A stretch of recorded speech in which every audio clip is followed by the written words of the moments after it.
नमस्कार, आप देख रहे हैं न्यूज 24। मैं हूं आप सभी के साथ विपनेश माथुर। आइए ब्रेकिंग विद एजेंडा की शुरुआत करते हैं। यूपी के सियासी रण में आज भी नेता जीत के लिए अपने दांव पे चलेंगे।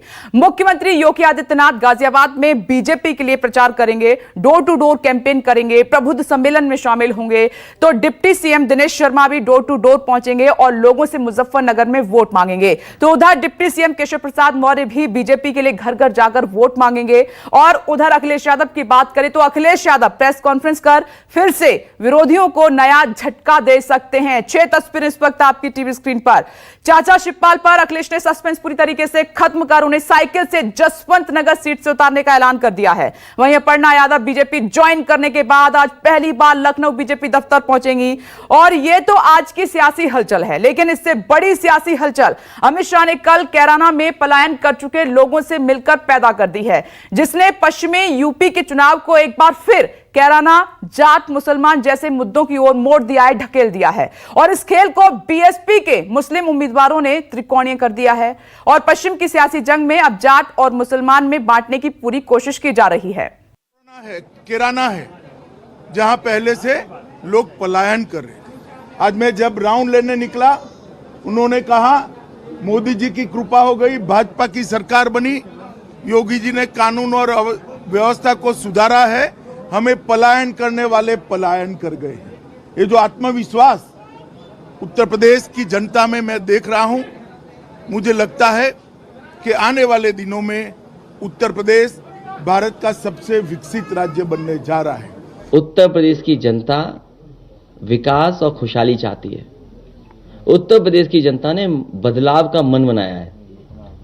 ये जो आप थर्ड फ्रंट की बात कर रहे हो, जो डबल इंजन की सरकार है, केवल एक बिहार से गाना आया था उससे घबरा गई।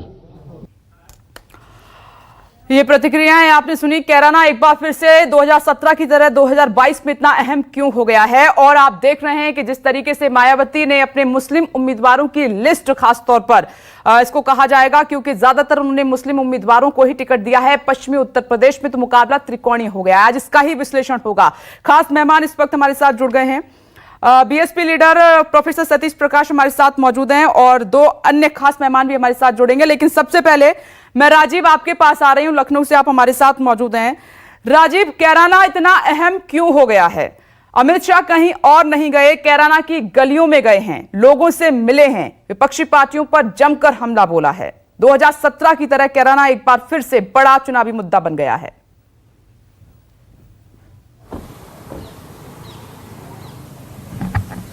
देखिए विपनेश, 2017 के जब विधानसभा चुनाव हो रहे थे तब पहली बार कैराना के पलायन का मुद्दा उठा था और उसके बाद लगातार इस पर चर्चा होती रही। भारतीय जनता पार्टी इसको मुद्दा बनाती रही। आज 2022 में जब चुनाव हो रहा है तो चुनाव की शुरुआत, चुनाव अभियान की शुरुआत करते ही 2 चीजों पर भारतीय जनता पार्टी का मामला फंसा हुआ या रुका हुआ है। 2 ही मुद्दे, वो एक है कैराना, दूसरा है मुजफ्फरनगर का वो 2013 का दंगा। दरअसल कैराना की बात, मुद्दा क्या है और असलियत क्या है, इस पर मैं नहीं जाऊंगा। अगर आप कैराना, जो लोग नहीं गए हैं, कैराना पडरौना तक, यानी कि जो उत्तर प्रदेश का बिहार का बॉर्डर है, कैराना से लेके पडरौना तक भारतीय जनता पार्टी की कोई रैली अमित शाह या मुख्यमंत्री आदित्यनाथ के बिना कैराना के जिक्र के पूरी नहीं होती। जो लोग कैराना गए नहीं, जो लोग कैराना के बारे में जानते नहीं, वो भी ये जानते हैं कि वहां से बड़ी संख्या में हिंदुओं ने पलायन कर दिया। लेकिन दरअसल ऐसा है क्या? देखिए, कुल मिलाकर ये कैराना की सियासत है। जो लोग नहीं जानते हैं, मैं आपको ये तथ्य रख दूं कि कैराना जो है पहले मुजफ्फरनगर जिले में शामली जिला था, उसको काट करके कैराना, शामली और थाना भवन 3 विधानसभा क्षेत्र अलग किए गए। कैराना जो जगह है, वहां से दो कद्दावर नेता पिछले 30-40 साल में निकले, हुकुम सिंह और मुनव्वर हसन। ये दोनों एक ही गोत्र के हैं, गुर्जर जाति के हैं। वो कन्वर्टेड मुस्लिम हैं, ये हिंदू रह गए थे।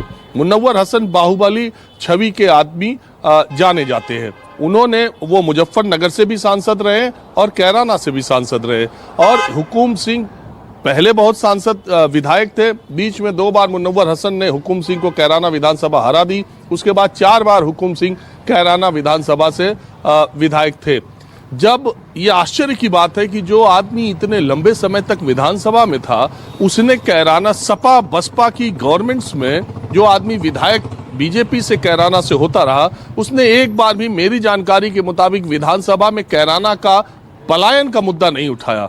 लेकिन जब वो 2014 में विधायक का चुनाव, उनसे पहले 2014 से पहले 2009 तबस्सुम हसन जो मुनव्वर हसन की वाइफ है वो वहां से एमपी थी। 14 में जब वो एमपी बन गए और उनकी सीट खाली हुई विधानसभा की, तो मुनव्वर हसन का बेटा, मुनव्वर हसन की डेथ हो गई थी उन दिनों रोड एक्सीडेंट में, तो मुनव्वर हसन का बेटा ताहिर हसन ने हुकुम सिंह के सीट पर कब्जा कर लिया, विधानसभा सीट पर 2014 में। तो 2000 जब भारतीय जनता पार्टी ने मृगांका सिंह को टिकट भी नहीं दिया, हुकुम सिंह की बेटी को।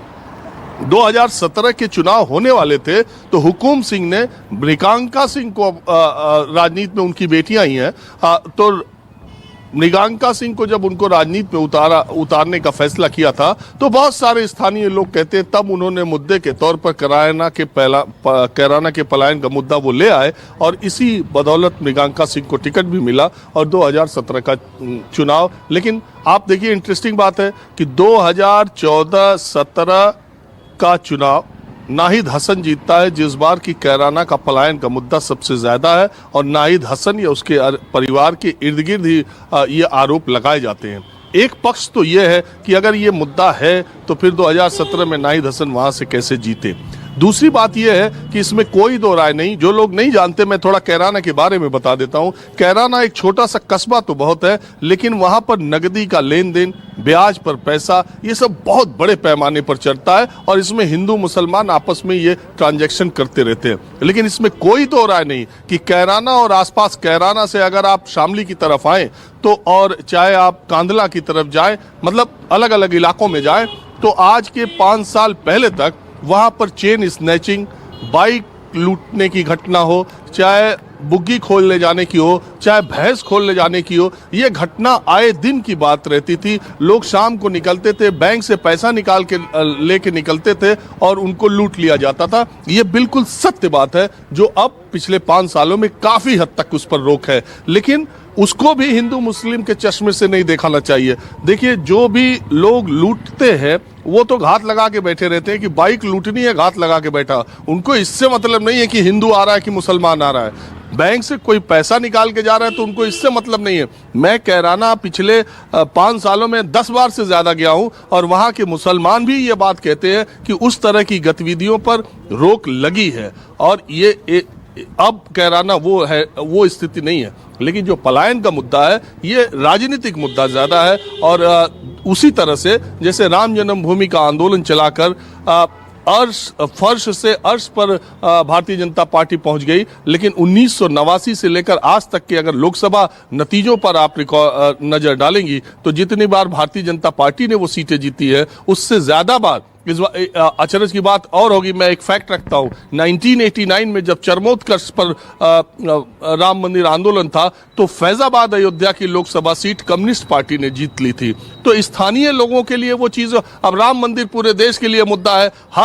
हर रैली में भारतीय जनता पार्टी के नेता राम मंदिर का, काशी विश्वनाथ कॉरिडोर का मामला लेंगे, लेकिन अयोध्या के स्थानीय निवासियों के लिए अभी खाली इस पर निगाह लगी है कि मकान कहाँ खरीदना है, दुकान कहाँ बनानी है, जमीन कहाँ महंगी हो रही है, एयरपोर्ट के पास गेस्ट हाउस की ज्यादा डिमांड रहेगी कि मंदिर के उस तरफ रहेगी कि सरयू के किनारे रहेगी, कौन सी जमीन ट्रस्ट को बेचने में फायदा है, नुकसान है। स्थानीय लोग इन चीजों में लगे रहते हैं और राम मंदिर पूरे देश में मुद्दा बना रहता है। तो निश्चित तौर पर कैराना पहले चरण का चुनाव हो रहा है और कैराना से ही ये मुद्दा भारतीय जनता पार्टी गर्म कर रही है और सहारनपुर मुजफ्फरनगर जाते जाते फिर मुजफ्फरनगर दंगों की बात होने लगेगी। लेकिन इसमें ट्विस्ट ये आया है जो अभी आपने कहा कि बीएसपी ने ऐसे मुस्लिम उम्मीदवार उतारे हैं, 40% उनकी जो लिस्ट है 40% मुस्लिम उम्मीदवार है। और उसमें एक इंटरेस्टिंग फैक्टर और है कि 2017 की 7 सीटें ऐसी थीं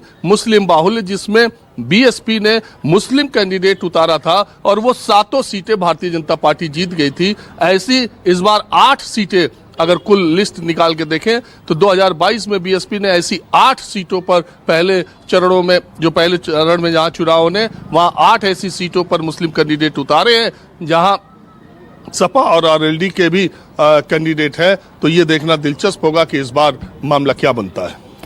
राजीव, बहुत बहुत शुक्रिया ब्रेकिंग विद एजेंडा में जुड़ने के लिए और ये पूरा विश्लेषण करने के लिए।